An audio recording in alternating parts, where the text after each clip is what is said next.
Bonjour, j'espère que tu vas bien.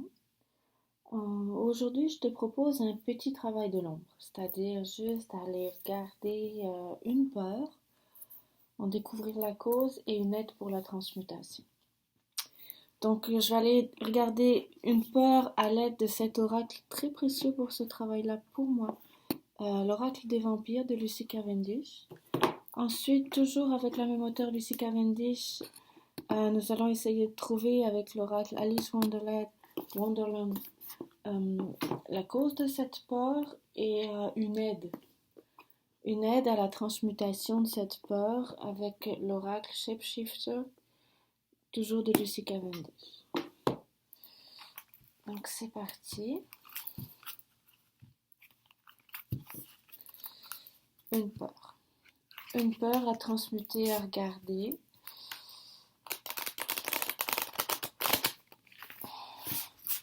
Et avant toute chose, effectivement, la protection. On ne sait jamais ce qu'on va regarder. La protection. Je demande protection à mes guides de pure lumière divine unifiée, ainsi qu'à mes anges gardiens de pure lumière divine unifiée. Merci. J'accepte et ne reçois que de la pure lumière divine unifiée, et rien d'inférieur à mon plus haut plan vibratoire. Merci. Let's go. Une peur. Une peur à aller explorer. Une de tes peurs à aller explorer avec l'aide de tes guides de pure lumière divine et de tes anges gardiens de pure lumière divine. Je vais y aller, je vais la regarder et je vais donner leur message pour t'aider à la transmuter. Si tu tombes sur cette vidéo avec une peur, c'est peut-être que c'est important pour toi en ce moment. Ok. The monster within.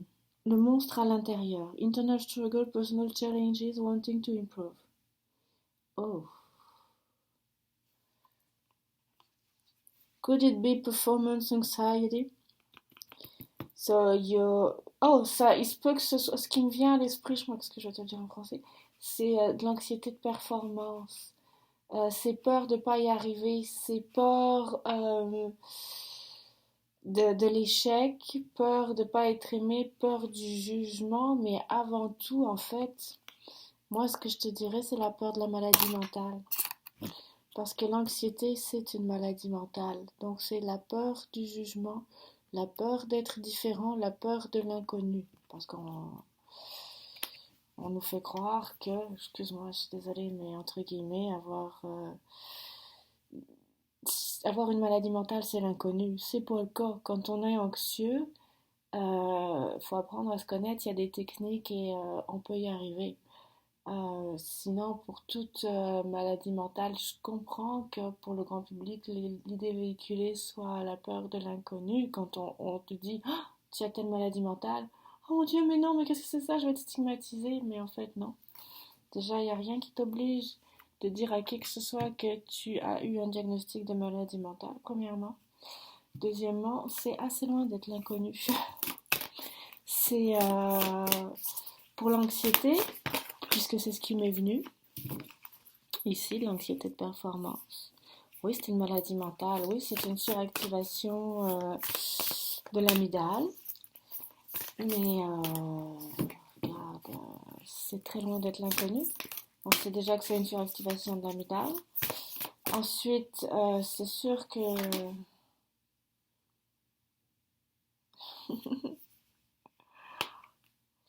c'est sûr qu'il y a aussi de la médication qui existe pour ça. Et il y a aussi des techniques pour ça, comme par exemple les techniques de respiration, les techniques d'apprendre à se connaître. Je sais que les gens disent oui, ça marche jamais, mais c'est parce que quand tu es dans une crise, essaye de respirer, tu vas voir, ça va t'aider, selon moi. Et aussi, il y a des techniques, mais des techniques thérapeutiques, comme des psychothérapies, comme la psychothérapie cognitivo-comportementale qui aide à apprivoiser les peurs. Donc, là, on est devant la peur d'être différent, devant la peur de la maladie mentale, devant la peur de la stigmatisation. Il n'en est rien dans le sens où il n'y a pas à avoir peur de la stigmatisation. Tu n'es pas obligé de le dire à qui que ce soit. que tu fais dans ce cas-ci de l'anxiété de performance. Oh, ça va se voir, mais oui, ça se peut que ça se voit, mais c'est pas grave, je suis même pas obligé de le dire à qui que ce soit. Anyway, primo. Deuxio, on parle d'anxiété de performance. J'avoue que c'est quelque chose qui est triggered, qui est déclenché aussi par le système dans lequel on vit. Il faut performer au travail, il faut performer dans les études, il faut avoir une bonne cotère pour aller à telle place, pour aller à telle université, pour avoir tel job, pour surtout pas rater sa vie, c'est-à-dire gagner beaucoup d'argent. Oui, c'est beaucoup de stress, c'est beaucoup de stresseurs qui vont agresser ton corps, ton système émotionnel et probablement te déclencher plus facilement que quelqu'un d'autre de l'anxiété. Ok? Mais t'es pas obligé de vivre selon ces règles-là. Oui, les notes c'est important et il y en a qui réussissent très bien sans avoir été à l'école, sans avoir eu de diplôme, je veux dire, qui sont auto-entrepreneurs. C'est à un moment donné, faut juste ouvrir le champ des possibles. Pas parce qu'il faut pas que tu ailles à l'université.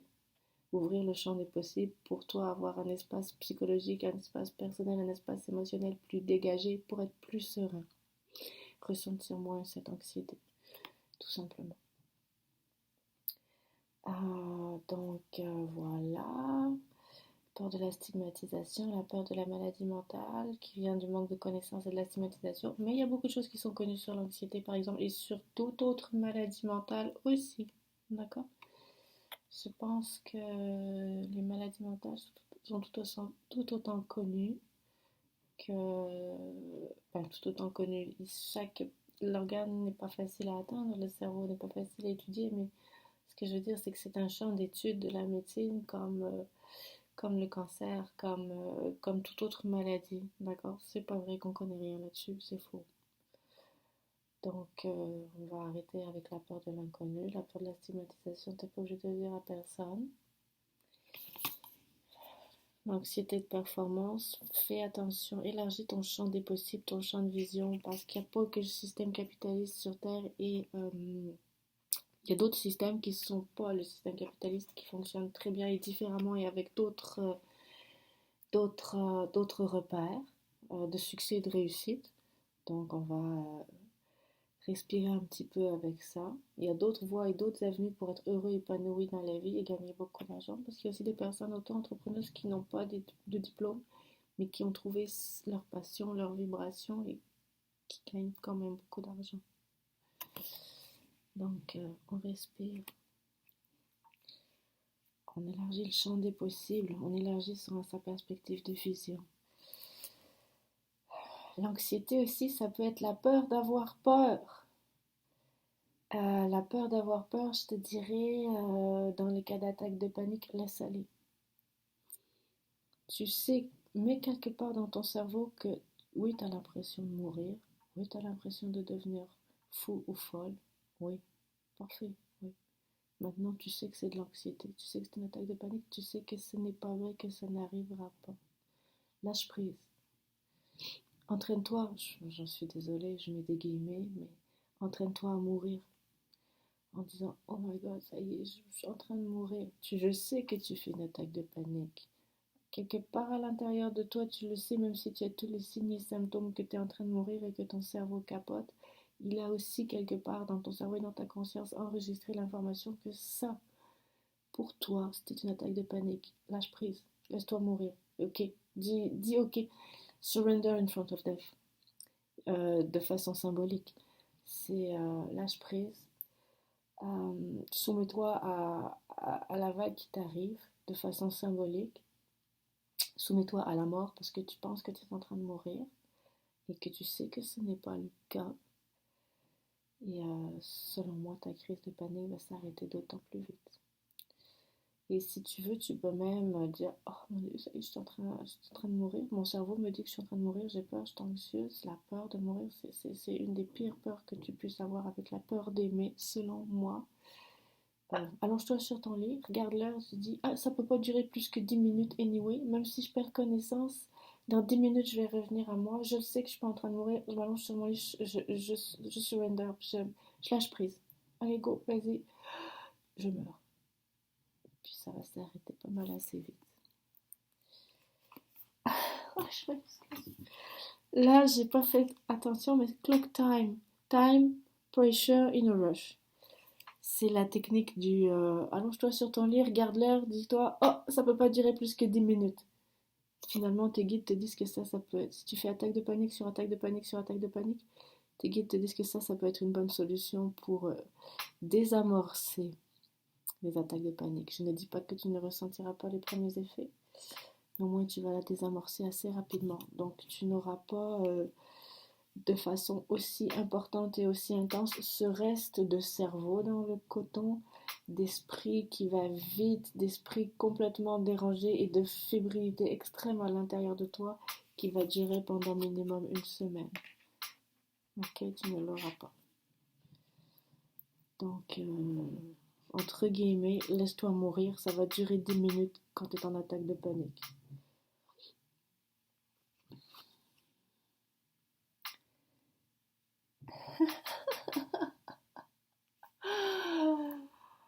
The Butterfly Fury, I am reborn, je renais. Ça me fait sourire parce que tes guides sont en train de te dire que c'est un passage obligatoire. Apprendre à gérer, maîtriser ton anxiété et toutes les peurs qui viennent avec. Pour toi, c'est un passage obligatoire pour renaître. Une fois que tu auras appris à te connaître dans tes signes et symptômes d'annonce précurseur d'une attaque de panique ou d'une crise d'anxiété, tu vas pouvoir les voir venir, tu vas pouvoir les gérer, tu vas pouvoir en éviter certains aussi. D'où l'aide précieuse d'une thérapie cognitivo-comportementale pour ça, ça aide. Oui, on peut le faire tout seul, mais c'est crissement plus aidant aussi d'avoir l'avis d'un thérapeute qui va te faciliter la tâche et qui va t'accélérer le processus de prise de conscience et de reconnaissance de tes facteurs déclencheurs fois 1000 et qui va pouvoir aussi t'apporter des pistes de solutions et cliniquement éprouvées qui marchent et qui fonctionnent pour gérer ça. Donc tes guides, tes anges gardiens de pure lumière divine, unifiés, te disent que c'est un passage obligé. Oui, tu es né hypersensible, avec un cerveau, une amygdale hyper réactive. Il va falloir que tu apprennes à gérer ça. Parce qu'après ça, tu vas te sentir renaître. Après ça, on a d'autres choses pour toi, mais gère ton anxiété d'abord.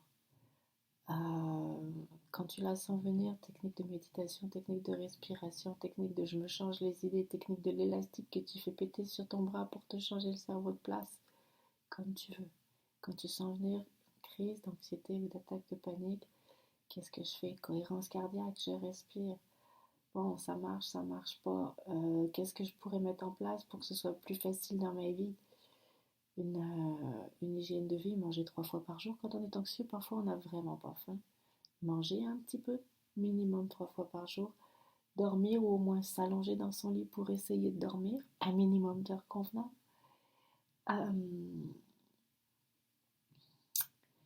Faire du sport, le sport et la méditation sont excellents pour apprendre à rebalancer le cerveau pendant un épisode d'anxiété. Pas pendant une crise, hein. Pendant une crise, fais de ton mieux, mais si tu peux méditer, faire de la cohérence cardiaque haute, c'est bien. Mais pendant une période d'anxiété, c'est-à-dire avec plusieurs crises ou plusieurs attaques de panique, faire du sport, c'est excellent et ça va mettre ça en place, cette routine en place, va, selon ce que je pourrais en penser, renforcer un peu ton cerveau pour après, lorsque tu seras sorti de ce passage anxieux, garder cette routine de manger 3 fois par jour, de dormir et de faire du sport. Une routine exemplaire à ce niveau-là, selon moi, peut réussir à gérer et prévenir pas mal toutes les crises d'anxiété ou les périodes d'anxiété qui vont venir. Ça ne gérera pas une crise en tant que telle qui va arriver dans ta vie avec une perte d'emploi, plus perte d'un conjoint, plus je sais pas moi, ta maison a pris feu. Bon ben là, ça va être difficile de dire je fais du sport, je vais mieux. Là. Mais néanmoins, pour toutes les autres périodes anxieuses sans facteur déclencheur, je pense que tu vas pouvoir t'éviter pas mal de troubles avec une bonne hygiène de vie. Bonne alimentation, bon sommeil, faire du sport. Mettre en pratique les trucs que tu auras appris avec une thérapie cognitivo-comportementale, faire de la cohérence cardiaque pour te gérer au niveau émotionnel quand tu manques de sommeil parce que tu es plus fragile. Voilà. C'est un passage obligatoire pour toi qui regarde cette vidéo d'apprendre à gérer ton anxiété, d'apprendre à gérer le regard des autres sur toi qui est faux. C'est pas parce que quelqu'un te regarde euh, qui t'a forcément vu. Je m'explique. Détache-toi aussi du regard des autres, de la peur, de la stigmatisation. T'es pas obligé de le dire que tu es anxieux ou anxieuse. Euh, Ensuite, avoir une maladie mentale, oui, c'en est une. C'est pas écrit sur le front. Puis, détache-toi du regard des autres. C'est pas parce que quelqu'un te regarde qui t'a vu. Euh, Moi, personnellement, dans le métro, je regarde tout le monde, mais je vois personne. Je pourrais même pas dire c'était qui était assis à côté de moi. Je ne sais pas. Ouais, je regarde tout le monde, je comme un réflexe, je regarde, mais je vois personne. Je sais pas qui est à droite, qui est à gauche, qui est en face, qui est au milieu.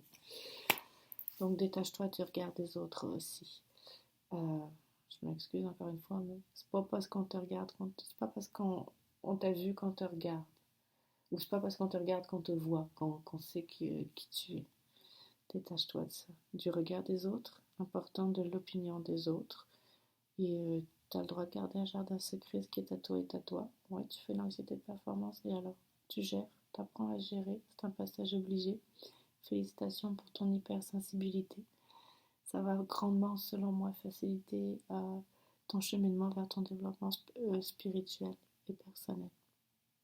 Je te souhaite une belle journée.